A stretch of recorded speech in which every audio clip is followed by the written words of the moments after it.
My ex-girlfriend told her friends that I was a blue-collar placeholder until a real man came along.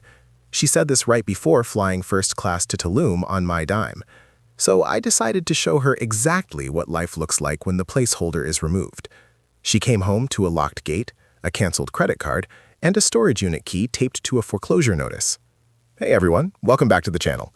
Before we dive into the story, please remember to subscribe and smash that like button if you enjoy seeing karma do its work. It really helps the algorithm. Thanks. If I had a nickel for every time Vanessa told me she manifested our lifestyle, I'd have enough money to buy the patience I lost 3 years ago. The reality was, I build our lifestyle. I was a 32-year-old landscape contractor, owning a specialized design-build firm. I spent my days in work boots, covered in mud, shouting over excavators and managing six-figure contracts. Vanessa, 26, spent her days curating her aesthetic and trying to become a lifestyle influencer on Instagram. For 3 years, I was the silent engine. I paid the mortgage on the modern glass-fronted house she loved to photograph. I leased the white Range Rover she needed for her brand. I paid for the juice cleanses, the Pilates membership, and the endless stream of beige clothing. I came home exhausted, sunburnt, and dirty, only to be told to shower immediately because I was messing up the vibe. The shift happened when she joined a wealth mindset coaching group run by a guy named Julian.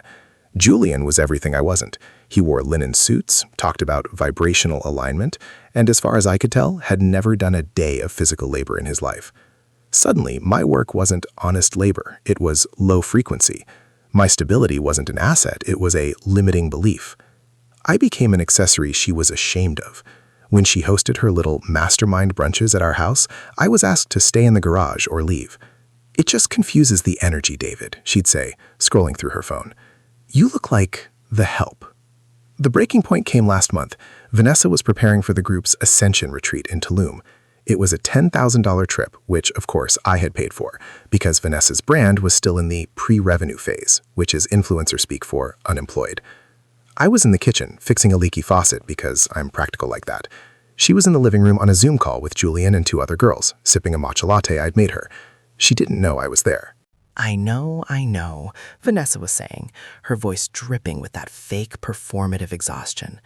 David is sweet, but he's just dense. He's a placeholder, you know? He pays the bills, which allows me to ascend, but he's not it. He's basically a wallet with dirt under his fingernails. Julian laughed, a slimy, condescending sound. "We attract what we think we deserve, V. Maybe you're holding on to dense energy. You need a king, not a laborer." "Exactly," she sighed. "I'm just using this time to build my platform.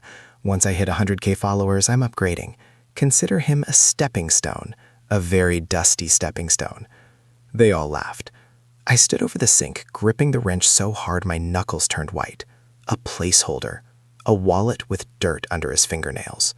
I didn't storm in. I didn't scream. I just felt a cold, mechanical switch flip in my brain. It was the same feeling I got when a client tried to stiff me on a bill. Business mode. If I was just a wallet, I was closing the account. If I was a laborer, I was going on strike. She left for the airport the next morning at 4 a.m. She didn't kiss me goodbye. She just yelled from the door, "David, make sure the pool cleaner comes on Tuesday. I need it pristine for content when I get back." "Have a safe flight," I said from the bedroom darkness. I wanted to remember the silence after she slammed the door. She was gone for 7 days. I only needed 2. I didn't just move out. I deconstructed her entire reality. See, the house wasn't ours, it was mine. I bought it 5 years ago, before I met her. She wasn't on the deed, and she wasn't on the mortgage. I called my crew. "Boys," I said, "we have a demolition job, but instead of concrete, we're removing traces of a person." We packed everything she owned. Every beige sweater, every ring light, every oversized hat. I rented the smallest, dampest storage unit I could find on the outskirts of town, paid for 1 month, and shoved it all in. Then I went to work on the house. I hired a cleaning crew to scrub the place top to bottom.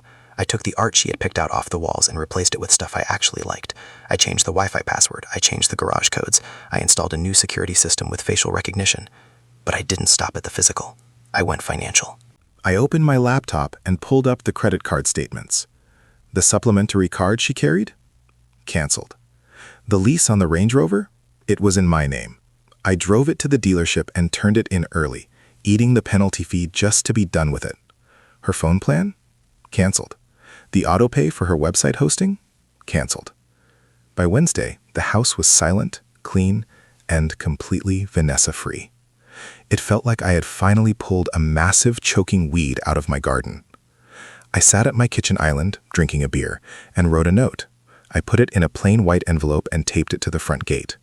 Inside, I put the key to the storage in it and a single printout of her flight itinerary. On the paper, I wrote, "Project complete. The stepping stone has been removed. Good luck walking on water." I then blocked her number, her Instagram, her TikTok, and the numbers of her manifestation friends. The fallout was delayed, like a bomb with a long fuse. Because I controlled the finances, I saw the exact moment she tried to check out of her hotel in Tulum on Sunday. I got a notification on my phone. Transaction declined $4,200 at Amansala Resort. I smiled and swiped it away. According to a mutual friend, let's call him Mike, who I hadn't blocked, the scene in Tulum was chaotic.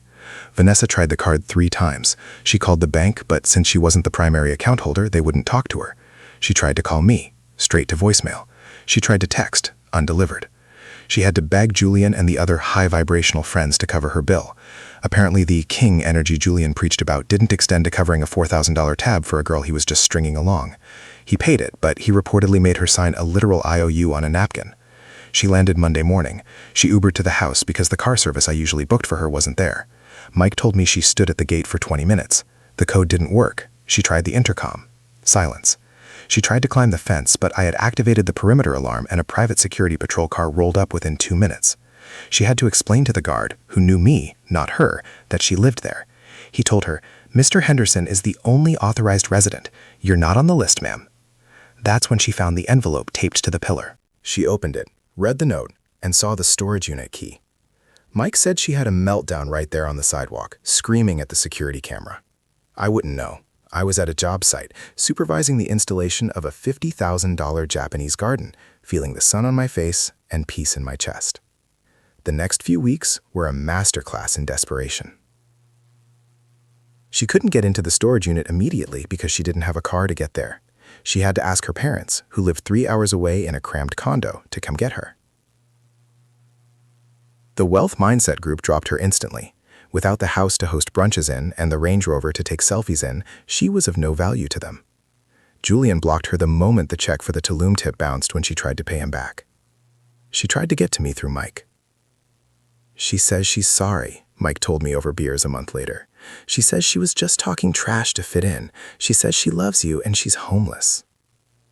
"She's not homeless," I said, taking a sip of my IPA. "She's at her parents'. That's where you go when you're a child who can't pay their own way." "She wants to know if she can at least have the Range Rover back. She says it's crucial for her image." I laughed so hard I nearly choked. "Tell her to manifest a bus pass." 6 months went by. My business exploded. Without the financial drain of a dependent adult who needed $600 facials, I reinvested in the company. We won a bid for a city park renovation. I was featured in a local business magazine, not for my vibe, but for my profit margins. I started dating again, too. I met Sarah, a structural engineer. She had her own money, her own house, and her own boots. On our first date, she fought me for the check. I almost proposed right there. I ran into Vanessa exactly once, about a year after the breakup. I was at a home and garden expo, manning my company's booth. We had a massive display with a waterfall feature. I was wearing a suit, looking sharp, shaking hands with developers. I saw her walking down the aisle. She looked diminished. The beige aesthetic was gone, replaced by fast fashion jeans and a generic top. She wasn't filming. She was handing out flyers for a pyramid scheme essential oil company. She saw me. She stopped dead. Her eyes went to the suit, then to the branding on the booth, then to Sarah, who was laughing with me and holding my arm. Vanessa walked over.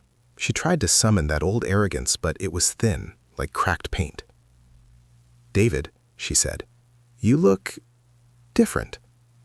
"I look expensive," I corrected her, keeping my voice pleasant. "Can I help you with something?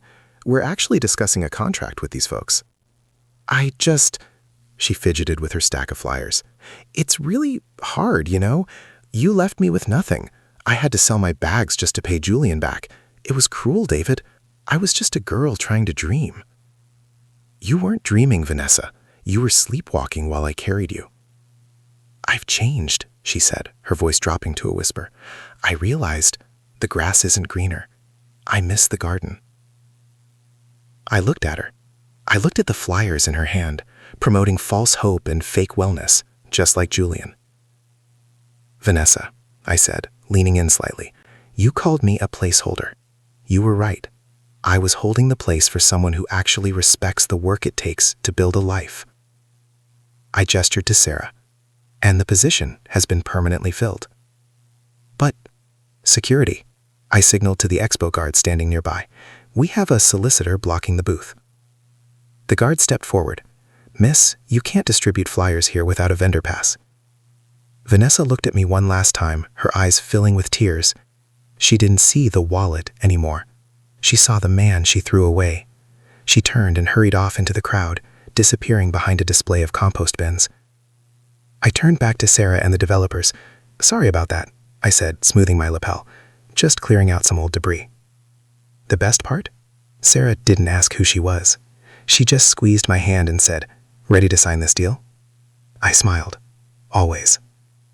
The placeholder is now the owner of a multi-million-dollar firm.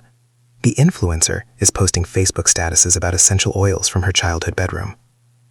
It turns out, you can't manifest a kingdom if you treat the builder like a servant. Thanks for watching, guys. If you like this story, make sure to hit that subscribe button and turn on notifications. Let me know in the comments, was I too harsh, or did she get exactly what she ordered? See you in the next one.